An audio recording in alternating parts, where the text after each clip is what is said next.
Welcome to the Creative Penn podcast.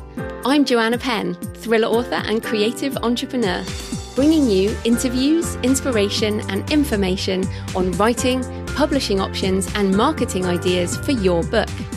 You can find the episode show notes, your free author blueprint and lots more information at thecreativepenn.com, and that's Penn with a double N. And here's the show.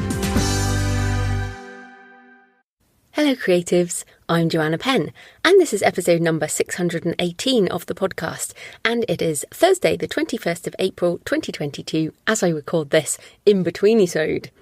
On today's show, I'm talking to Rae Wojcik and Stephen Poynter about creating a fictional world in Web3 using decentralized blockchain platforms and NFTs. We discuss their project Sitka World, which will have various community and reader opportunities accessible through different levels of NFTs. And it's great to see creators thinking about new models instead of just doing things the way they have been done for the last decade or so. We discuss what ownership really means for readers and why resale of digital assets is so exciting for creators, finding readers and building community, long-term thinking, and the difference between Web3 and Web2 tools and business models, and why most of us will keep a blend, as I already do. So I was thinking about this, I'm doing more Web 1-y or even off the web, in-person speaking and obviously physical books. I'm even going to do my first print run if I get my Kickstarter funded, which I haven't launched yet, but when I do, I'm going to do a special print run, which I've never done before and is super kind of traditional publishing. Obviously, I have my books on Amazon, Kobo, Apple, other Web 2 platforms. I do sell direct. I use this podcast, social media, which are very definitely Web 2 ways of marketing. But I'm also starting to experiment with Web3. As I've talked about, I continue to create and mint NFT art on OpenSea as JF Penn, which actually can now be purchased with normal credit cards, not just cryptocurrency. And this is a development. What we're going to see is an overlap between all these spaces. So I don't want you to think that it's either or. It is everything and whatever you choose. Not everything, whatever you choose in this smorgasbord of opportunity. So things are definitely getting easier, and we talk about minting NFT books and we talk about Readle in particular, and I'm having conversations with Readle every couple of weeks waiting to see when their platform is ready to try. But as we discussed, these platforms are still emerging and we still have a way to go. There are platforms already here, as OpenSea for example, but they're not really designed for books and readers. So anyway, we discuss lots of things. It's really exciting. And Rae has also released an article with a lot of extra detail called Why Content Creators Need Web3 on her Northern Words blog. Links in the show notes as ever. Now, if you're new to the topic of blockchain and NFTs, then have a listen to episode 610, which is a solo show when I explain a lot of the basics, and we won't be going into the basics today. If go back and listen to 610, and I've been covering NFTs now for over a year, so hopefully those of you who've been around a while have been listening to a few of the shows.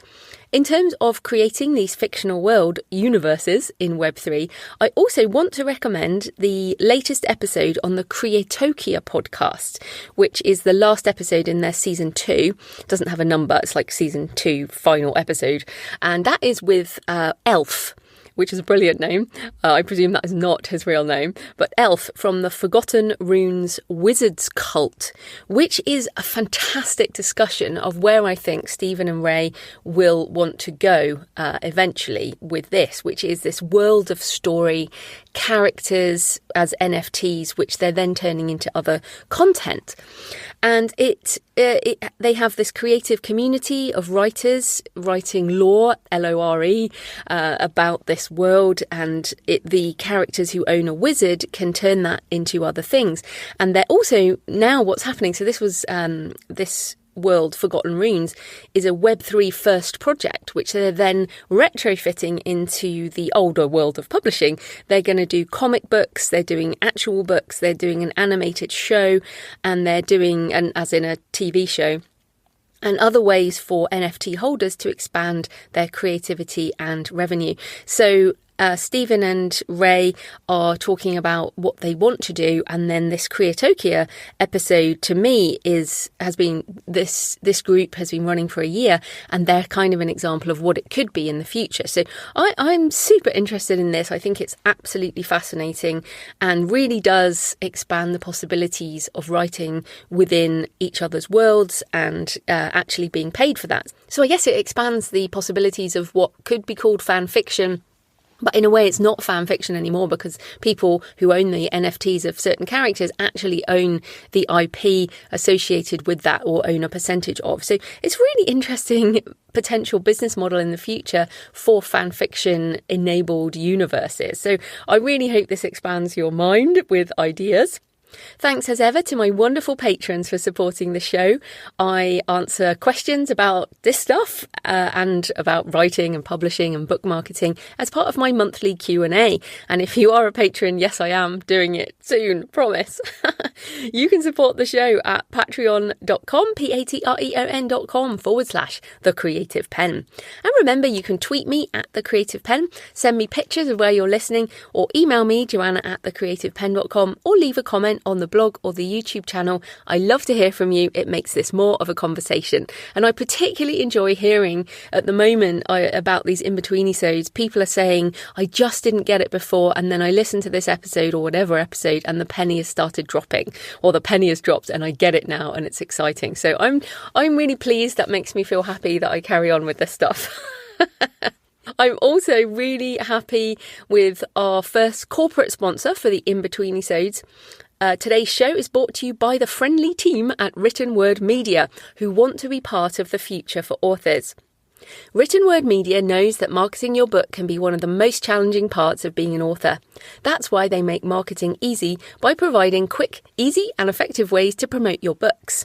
Written Word is best known for their email promotion sites, Free Booksy, Bargain Booksy and Red Feather Romance. And personally, I use Free Booksy and Bargain Booksy regularly. I love them. They have 5 promo sites in total that send daily newsletters to a combined audience of over 1 million readers. They even have a site that helps you promote your audiobooks called Audio Thicket. When you purchase a promotion with Written Word Media, your book is sent to thousands of readers who love and read books in your specific genre. As the email hits inboxes, you will see a flurry of sales or downloads of your title. Email promotions are priced based on how many readers are in the genre, and they range from $25 to $500. The founders at Written Word Media are big believers in the power of innovation. Their newest product, Reader Reach Ads, allows authors to schedule a 5-day Facebook ad campaign using vetted audiences and personalised creative in as little as 5 minutes. No more creating ads or struggling over targeting. Written Word Media handles it all.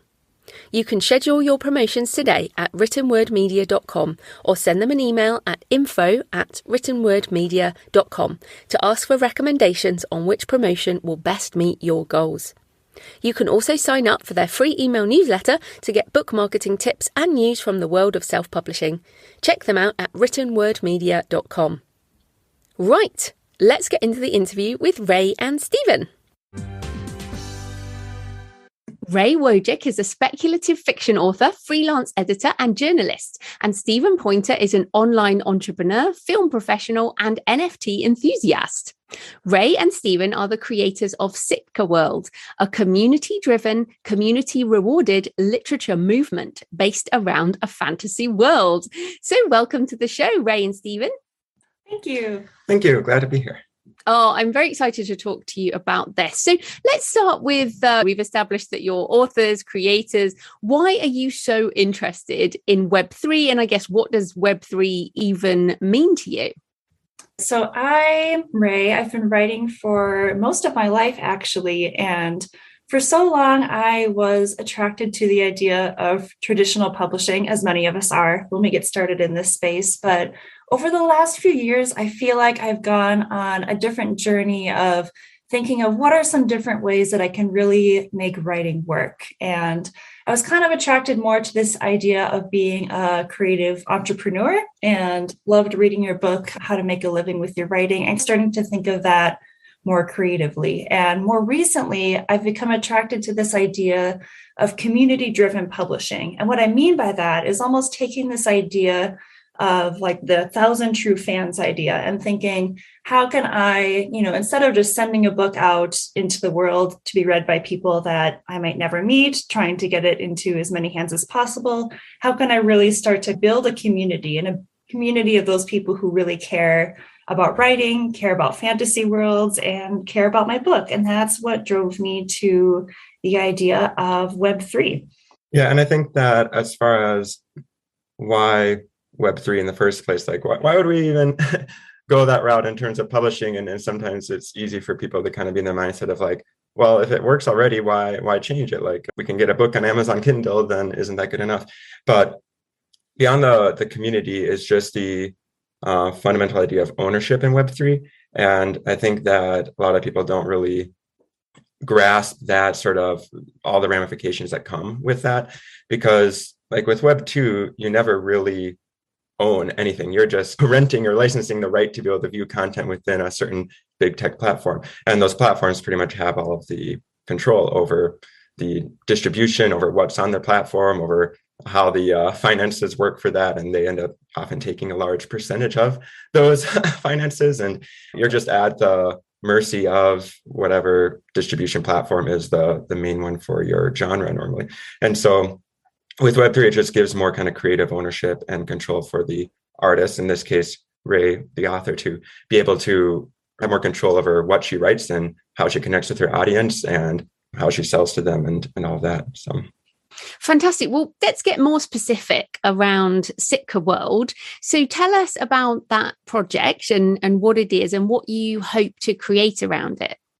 Yeah, so with Sitka World, our mission is really to bring the magic of storytelling to Web3. And it started out just as a way to publish my upcoming book series, actually, which is called The Sitka Saga, which is how Sitka World got its name. But then I was thinking of it more and more, and I was realizing like, this doesn't have to just be a book, which is part of what the beauty of Web3 is. Like Web3 is so much more collaborative in many ways than many creative publishing platforms we've seen. So I started to think of how can I make this more than being just about my specific fiction work. And I work as a freelance journalist. I do some author coaching. So I kind of the wheels started to turn a little bit. And I started to think, how can I make this really a community that's not just about my work, but can be about other people's work as well? And I think with Sitka World, essentially what it comes down to is it's going to be a whole community of writers helping everybody learn more about the Web3 space and being able to build a successful writing career in the Web3 space. Yeah. And to expand on that idea of bringing the magic of storytelling to Web3, that's kind of how we best came up with the way of describing and encapsulating what our vision is, because it's partly like bringing the magic of the fantasy world, which is like, this is a series that Rae has been writing for over a decade. It's pretty much been her go-to passion creative outlet since she was in high school. And so we want to bring like the messages and magic of that to Web3 in more interactive and immersive ways than are possible normally. So that's one of the beauties kind of NFTs that maybe we can get into more later, but how you can have this digital proof of ownership and you can get access to more than just a book, and you can continue to build on that. Like you can add more and more. So we want to be doing like audiobooks and looking at graphic novels and games and metaverse stuff and artificial intelligence and just kind of, and the community aspects and stuff where we can really allow readers to have a more really immersive journey in this fantasy world, where the book is really just the starting point and just the base layer sort of introduction to that. So that's kind of one part. But then the other part that Rae was saying is, yeah, we really are developing this idea of what we're calling our Writers Guild, and having kind of an inner group of writers within our community that we can help them find work, like having a job gig portal, as well as different services like coaching and publishing services, and helping them with networking and getting them connected in the world of Web3 so that they can actually either bring their own works to life, like if they're publishing their own works and want to maybe launch it as NFTs or build a community or brand around that, or helping connect them with other established brands that are lacking in the storytelling. And a lot of brands, I think, especially in Web3, as they mature, will start to realize more the value of the intellectual property of having a strong story and strong characters that their community will relate to, because that'll help keep their community engaged for the longer term. And so we want to be able to present ourselves to other brands as saying, hey, we have this group of writers, like we could help you get connected with someone that could build out stories for you, whether that's lore, stuff for websites, books, graphic novels, comics, game narrative, all of that stuff, and to really then help bring that magic and power of storytelling to the broader world of Web3. So. Well, let's get a bit more specific, because I feel like the discussion of Web 2 and Web 3 can sometimes be confusing. And of course, you've mentioned things there like books and audiobooks. We have those right now. Those exist right now. And I presume at some point where you're going to put these out in print, which of course is what we could say as not web at all in the very old technology. You've also mentioned almost being almost like an education platform or something, your Writers Guild might have services, might have a job board, which could be done just with a website. And I'm really into this, but I feel like people get very confused. Technically, it's like, well, why don't I just have a website and why don't I just publish a Kindle book? So can you try and be a bit more specific, obviously without getting too technical, but how is it different to what you can do with just Web 2 tools? Yeah, absolutely. And definitely to start out, do want to say like Web3 is not exclusive. So if you do love publishing ebooks, if you love publishing print books, you don't have to stop doing any of that with Web3. And one of the things that I like about it and what helped me kind of conceptualize, because I was new to all of this too and didn't totally understand at first, but NFTs are really proof of ownership. So I think what's made a lot of headlines as they've started to come out is people hear about them and they hear, oh, NFTs, those are just really expensive JPEG images. But that's really just what it is on a surface level. On a deeper level, an NFT can be a proof of ownership for anything. You could set it up as a proof of ownership to get into your community. If somebody owns your NFT, that's like their ticket in. You could have it where if somebody buys your NFT, if you're an author launching your book, that will give the holder royalties for your future earnings. It could give them access to really anything else in the world. And that's kind of the crazy thing about this new technology is NFTs can really be your ticket to anything. And it's up to the creator just to use their imagination and think of what that anything can be. Yeah. And I think that the fundamental idea, going back to the idea of ownership. So in Web 2, I think the two main distinctions, if I were to distill it to its essence, Web 2 is about platform. The platform comes first and everything has to be created for that platform, and the platform ultimately has the control over it.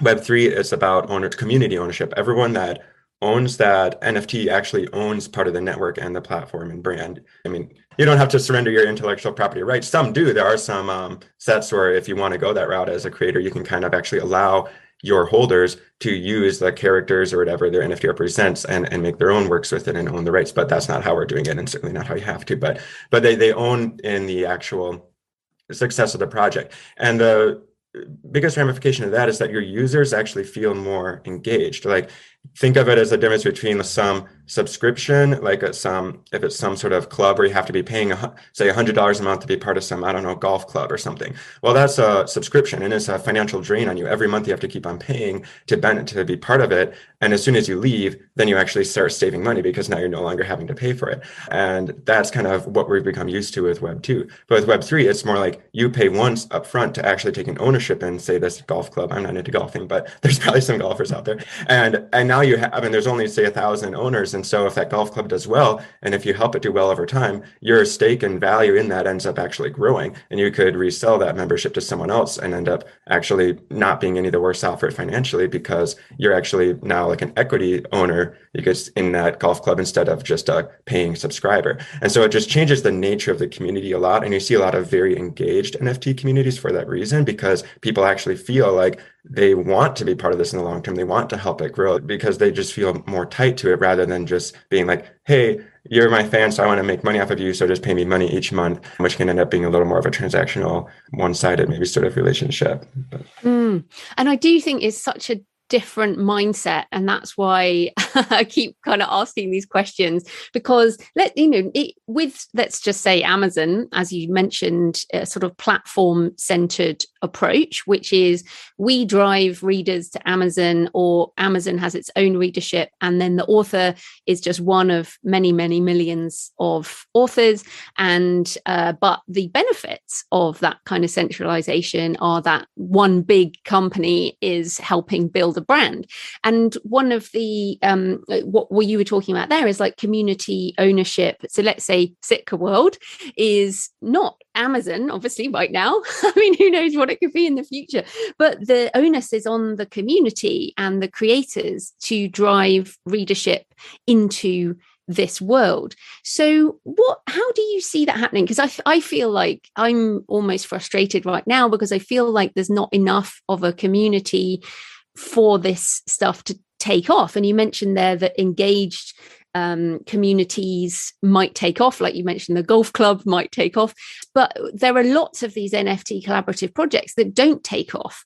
So how are you thinking about finding readers, finding people who want to engage? How can we bring people into this, and how are you thinking about building a world that will be successful? Because it's like starting from scratch again, basically, when many people are worried about that.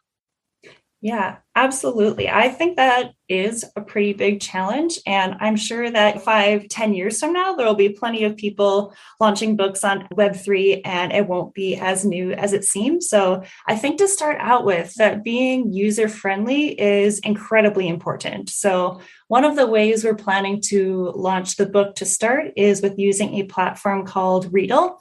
And they're actually an NFT book platform that allows readers to make a purchase with a credit card. So they have an online reader, and with the credit card option, it's going to be super accessible to people who aren't used to the space. You don't have to start to talk to people about here's how you create a crypto wallet, here's how you buy cryptocurrency, because that is so new to so many people and can be a huge challenge. So I think having a platform that's user-friendly and really utility-focused is going to be a way to get some of those people to slowly start coming over who aren't used to the space.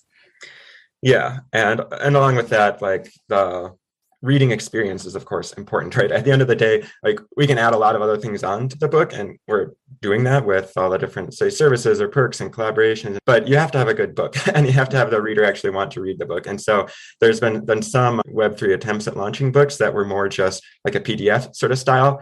And a PDF isn't a good reading experience for anyone that's tried to read anything longer than a few pages on a PDF. It's not the same as a true like Kindle reading app, say. But Readle is working on building out a real reading app that would compete with Amazon Kindle app sort of reading experience. And so I think that's important. Some of that is just the maturation of the industry. I mean, NFTs, as we know them, only really came onto the scene about a year ago, and it's crazy what's happened in 12 months. And so imagining where we'll be another 12 months from here, it will be certainly continue to get better. But I think that the other thing in terms of getting readers on, or why would people be interested, is really the making sure that you're really clear with what you're providing. I see some NFT sets, and this is true for any brand, but you can't kind of just launch and be like, well, we're just going to try to have a good book and a new experience. Like you have to give them a real reason to want to be part of the community. And there's also a lot of NFT brands that are just kind of like, well, we'll just have, I don't know, metaverse and fun and money, or like just join our community. And it's like, but why? What sets it apart? What's your mission? What are you really, who are you serving, and what are you helping them with? So I think just if having a real clear mission and audience, of course, is key, like with any business, and then growing that community and having it strongly incentivized for them to let it grow. That's where with us too, not only do you have, if you're a community holder, not only do you have the natural sort of incentive, like we discussed, to want the project to do well because you have an ownership stake, but we're having the royalty sharing built in, where with future launches, 50% of all royalties will be given back to owners. So that way we're publishing it serially, like 3 acts for each book and at least 3 books. So it'll be over the course of years that we're really building out this whole series. And so that should encourage word of mouth, sort of, as long as the books are good and people like it, then that we basically have an army of fans that are able to help spread the word of the books to their other fantasy communities and whatnot. So Okay, loads to unpack there, which was really good. I appreciate everything you said. First of all, Readle. I also love Readle. As we're recording this in April 2022, they're still not quite ready, but I totally agree with you. It's early days and there are different companies, and hopefully I think it will emerge in the same way as the kind of Web2 companies. You know, we go wide with all these different things, and I think it will be the same. So I just wanted to give another thumbs up for Readle at the moment.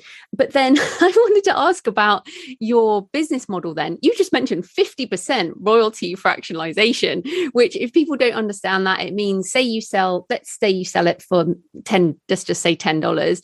$5 of those dollars after the fees, and there are always fees, $5 of those dollars will go to holders of that NFT smart contract for that book, right? That is a very large royalty percentage. So I'm very interested, what do you see the business model being with this? Is it just for one book? How are you thinking about the future business model? Because obviously right now that's not your full-time income. This is a future business model.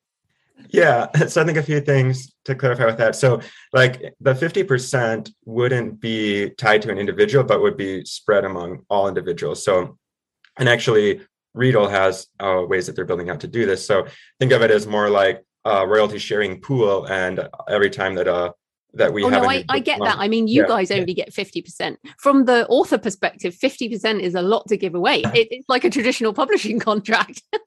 Well, that's really because we see it as a community movement and as like kind of like a Kickstarter idea, right? So if the project does well, like we recognize that would be because of our early supporters, of the people that, you know, join and buy into that first launch and help it do well. And so we can't do it without the community. And I think that the potential, even with 50% cut on our end, so to speak, the potential for real community movement much outweighs the cost of that royalty share. That's part of what I love about Web3 is by cutting out the middleman, by taking away the power from the platform. Like we're talking about Readle, but they aren't a platform in the sense that Amazon is. They don't own, you can't go exclusive with them. They don't get exclusive rights to your distribution or anything. They're just a tool. And the actual NFT that you own is still decentralized in your wallet. So say that we end up not liking Readle and going with someone else later down the road, that's fine. There will be competing apps that can also view the same NFTs. It's platform agnostic because you actually own that book in a way that is not possible in Web2. Readle doesn't own it, and they can't stop you from going to a competing platform and using it to, you know, if they have a different Readle app or a different reading app, not Readle, but a different app, and they say, hey, you have this NFT, like maybe you minted it or bought it through the Readle site, but the information is still there. You can still port it out to other platforms. So it creates. So like Readle, they only have a 2% fee. Like 2% is astronomically lower than 65% for Amazon. So by cutting out that power of that middleman, we have a direct relationship with our readers. And then between us and the readers, we get to accrue that value of the IP. You could say, so the value of that book, instead of the majority going to a centralized platform, it all gets to go to the author and the readers. And so in that sense, it's like we're happy to share that value with our community and still be doing approximately as well as if we were going with Amazon or other platforms like that. Yeah. So what really drew me going back to this idea of community-driven publishing is this idea that your community with NFTs really becomes on your side. So there's so many ways that could work. So part of that is we, can collaborate with other authors. For example, you can do a launch where you collaborate with somebody else. Say you reach out to that author's community and say, okay, everybody who owns, let's say you as an example, say everybody who owns like Joanna Penn's NFT, like we'll take 100 people who own hers,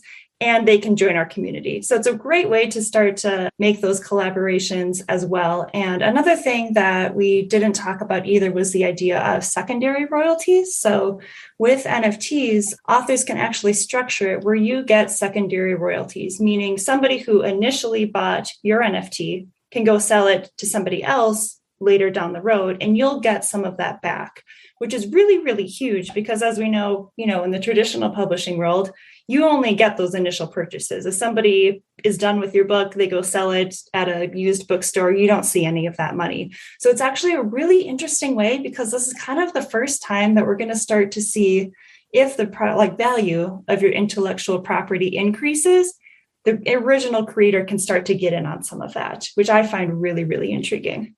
You have like the example of an artist, say that if Picasso or Van Gogh had like sold a painting when they were young and before they'd been famous, that painting might have only sold for a few dollars. And then later on in their career, now that painting's worth millions. Well, do they benefit from that at all? Like they created that brand and the value, and their fame and everything is something that they created, but they no longer have any ownership stake. And the person that bought it, from them benefits from it, which is fine. Of course, the person that bought it should benefit, but it also seems like shouldn't the original artist get some benefit from that, because they are the ones that grew their brand and the value of their name. And so I think this will be really interesting because it introduces that concept to all forms of art, not just paintings or books. It's after you release something, you as an artist, it's the norm to have these secondary royalties, normally somewhere around 5 to 8 or 10% on the resales. And that can be baked into the contract. So it's enforced by the blockchain forever, indefinitely. And so now when you release something out there to the world, you aren't just incentivized to keep on pumping out more and more new stuff if you're only making money on the initial selling of it. You're incentivized to keep on growing the value of what you already put out there, because you'll always have an ownership stake in it and always be benefiting from it growing in intellectual like branding. So the way to then it becomes the way to kind of monetize yourself as a content creator is anything under the sun that increases the value of your brand. So anything that you're doing to increase the value of your brand, and that then really the sky is the limit. It doesn't have to have a direct monetization, like whether you're, I don't know, getting on billboards or having collaborations with other well-known projects or getting into other forms of media, like making movies or whatever. It can be anything you want that increases the value of your brand, because that'll always come back to you in the form of secondary royalties. Because if the original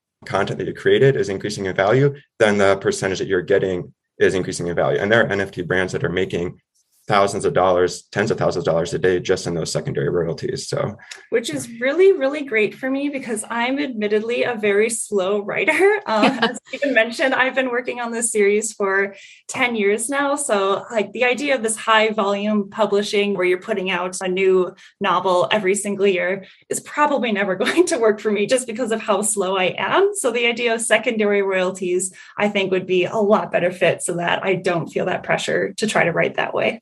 And just to add to that, so I want people listening, if you still haven't got this yet, this ownership as a reader means that, and this is for digital books, we're talking about digital versions. So if you own the copy of the book as an NFT book, for example, you can then sell it to someone else, and let's say 5% goes back to the original creator, as you've mentioned. But I've also seen there are these lending things coming out now with NFTs. So you could potentially be lending out your special NFT books to other readers. And I think that's an interesting secondary market too. But I was thinking about this as a reader, because of course we have to remember the readers are the ones who are going to be hopefully buying our books. But I've been on Amazon. I got on Amazon Kindle as soon as it arrived. I was living in Australia at the time. But I have bought, in inverted commas, or licensed nearly 3,000 Kindle books. And that's not including things borrowed. And so basically for over a decade, I have been buying, I buy books like every day. And so I'm looking at that going, okay, I knew I was locked in to the platform, but I'm really locked into the platform, because if I decide I don't want to read on Kindle anymore, I lose all those books. They are not mine anymore. And what we're saying with NFTs is if I buy your book, Rae, number 1, Sitka World, then I own that. And I can, in a decade time, as you say, I can look on whatever blockchain and find that again. I can sell it. I actually own that. And as you say, the NFT shows that I do, and that's in the smart contract. So, this really is an incredibly different way of thinking about digital that I feel like people haven't necessarily understood that from the hardcore reader perspective. Even it is a very good business model, right? Yeah, absolutely. And that kind of goes back to what you said earlier too, about how it's so early now and we don't know which reading apps in Web3 are going to take off. So like you said, if you purchase an NFT book, that is 100% yours. So even if 10 years from now, let's say you start reading on Readle, but 10 years from now, they're not around and you want to read on something else, because that book is 100% yours, you can port it over to whatever reading app you're using at the time. I think that's really important. The other thing, talking there, I wanted to ask you both about what you think about NFT books. So I have a thing about digital scarcity. And I don't want to publish one of 50,000. I want to publish one of ones, but also maybe one of hundreds. And for people listening, we're just limiting the number of this edition of book. So by limiting the number, we're making it more valuable. I see some platforms going down the route of making them unlimited and putting very low prices on things, which I just go back and forwards. I'm not really sure. So what do you think? I mean, maybe we just do all of these different things. What are you going to do with your books? Yeah, I think that's very much a balance that we've been considering, because on one level, as for building a brand and following and like, from our standpoint, getting the message of our books out there, because the books have a lot of important messages that we want the world to read. So you want widespread distribution on that side, but at the same time, in terms of having a real tight community and creating that value, you need to have some form of scarcity, which is something that Web3 has introduced that Web2 never really had. I mean, in Web2, there, for any sort of content, it's very hard to have scarcity because you can just copy and paste things, and things do just go viral. And then it's like, as soon as something gets leaked, it's out there. Whereas as Web3, you can't have a real sense of there are only so many owners in this, and that's the limit. So what we're doing is a dual sort of approach, where there will be a core set of NFT holders that will give them more access to all the community or services that we're wanting to provide. The royalty sharing, like all that, will be for what we're referring to as author class NFTs, more built for the author community. And then there will be the reader class NFTs, or just that where it's just the manuscript. And for those ones on Readle, we don't know exactly how many we'll have it. We might be able to have it be unlimited in Readle, but those will be more like traditionally priced, like might be $15, for your copy of your book. And it doesn't come with the royalty sharing or with any of the other benefits. It's just the manuscript, just like you would on Kindle. And so that we'd want to get out to as many people as possible, while still having the scarcity for the people that are really in the community. So yeah, and I really think this is important. And for people listening, if you're thinking about doing an NFT book, please don't price it at what you would have priced the Kindle or the Kobo or the Apple, because again, the reader doesn't own those copies, right? So I think it's so important that we set a floor price for even, I don't even know how you can have an unlimited NFT book. I feel like there has to be some number. I mean, it's so new. We don't even know this, right? We don't even know whether you can set a limit, but the smart contract to me has to have terms on it in terms of how many there are, how long the smart contract will last, and all of those things. But what I don't want to see is this race to the bottom that we've had with the digital abundance model, which is essentially an unlimited, the subscription model for digital, which we don't want that. We want it to be, these are digitally scarce assets. And I guess that's the other thing. These are assets, right? NFTs, certainly, I think in the US and here in the UK, are classed as assets. So they are different to what we think of as products. What are your thoughts around that?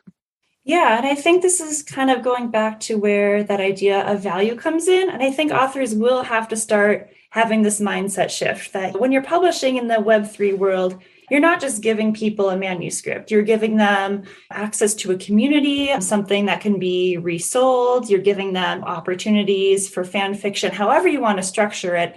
It is something that brings more value to your reader than just reading a manuscript. And that's kind of where we were talking about too, like that has the potential for your intellectual property, for your NFTs to grow in value over time. And as they do grow in value, that becomes an asset to your readers. And if they want to resell it later, then perhaps the price has gone up. So it is, I think it has to be kind of starting this fundamental mindset shift there, that it's like, we're not just putting out unlimited work for everybody to read. This really is something that has the potential to benefit our readers. Yeah, and I think it's both an opportunity and a responsibility, because if you're a creator and putting out these assets, you can't think of it as just a product where I just sell it and forget about it. And that's where we see a lot of NFTs that haven't done well, is because that's what creators did. They just thought, well, I'm just going to put it out there and just hope it sells and goes up in value. And it's like, no, it's not going to just magically go up in value if you aren't putting in the work. Like it's a full-time job, essentially, to manage a brand of any form, including NFTs. And so if you're creating this new class of assets, so to speak, for your community, then you're essentially signing up for the long-term responsibility of increasing that. And that's not to say, so it may not be for everyone. If you just want to sell something and forget about it, then maybe more traditional launches are appropriate, or you just then sell it and price it more as a traditional mass market paperback book just on the blockchain, and you aren't promising any other benefits or expectation of it doing well long term. You're just like, this is just another way of buying it on the blockchain. So I think that's definitely something to consider in terms of figuring out what's really your goals and structure long term for why you're launching a brand. So. I actually disagree with you though on this. I think the community NFT is completely different to the asset NFT. So I think that just an NFT book, which I will have as scarce, will be something that the reader can, as I've said, the reader will buy, they will be able to read it and they will be able to resell it. And also they'll be able to, let's just say, flex in the metaverse, put on their bookshelf and the background when they do whatever the metaverse Zoom equivalent is going to be, that kind of thing. I think that is, as a reader, that's what I want. I mean, I have to be honest, I'm not really a community type person. I just want to create my stuff and I will do limited edition, scarce digital editions, and they will be what they are, and they don't have to have a community token. So what you guys are doing is actually a different model, which is a community platform, or no, let's not use the word platform, but a community movement, community site. And so you're incorporating different types of NFTs. But I think that's really important, because for some people listening, they'll be more like me, which is, well, I don't want to do all of that kind of thing. So I can just do just these limited edition, scarce, resellable NFT books, right? Absolutely. Yeah, I think that's a really good clarification. So I also did want to ask, I mean, you've mentioned longevity. I think not just for the community angle, it is also for our intellectual property value, as you mentioned, and that this is not just a fly-by-night, get-rich-quick scheme, which I think is one of the issues around the news articles on NFTs, is like, it's a get-rich-quick scheme, it's a scam, it's all of this kind of thing. So how are you communicating long-term value, and how are you trying to reach out to people who might be interested? And also, I guess, helping with people's fear. There's a lot of fear of, oh, I'm just going to get scammed with this stuff.